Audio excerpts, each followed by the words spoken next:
how to remove repost on TikTok. Hi everyone, welcome back to our channel How to Geek. In today's guide video, I will simply guide you on how you can actually remove a repost on TikTok. So just make sure to watch the video till the end. So what the issue over here seems to be that if I open up TikTok, right, and then if I want to repost a video, I would need to tap on the share icon and then I would just need to repost it. And one of the quickest way to go ahead and simply unrepost this video was to simply go to that video again. If you just scrolled it 1 or 2 times, then just tap on it and then you'll find the option called remove repost. But let's say that there's another video which, let's say, you happen to repost, right? Let me go ahead and do that, and then you missed it because you watched several other videos in the process. You can actually still find this video and then unrepost it. So to do that, all you have to do is tap on the profile icon from the bottom right, then tap on the 3 lines icon from the top right hand side, then go to settings and privacy. So once you go to settings and privacy, over here what you need to do is look for the option called comment and watch history and then just tap on it.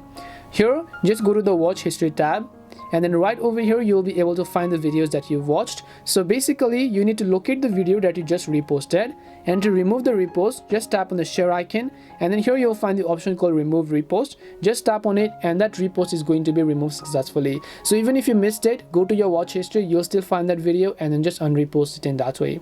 That's all it takes to remove repost on TikTok. We hope the video was really helpful, and if it did help you though, make sure to leave a like and subscribe to the channel. And if you have got any more questions, feel free to leave them down. Thank you very much for watching till the end, and see you in the next video.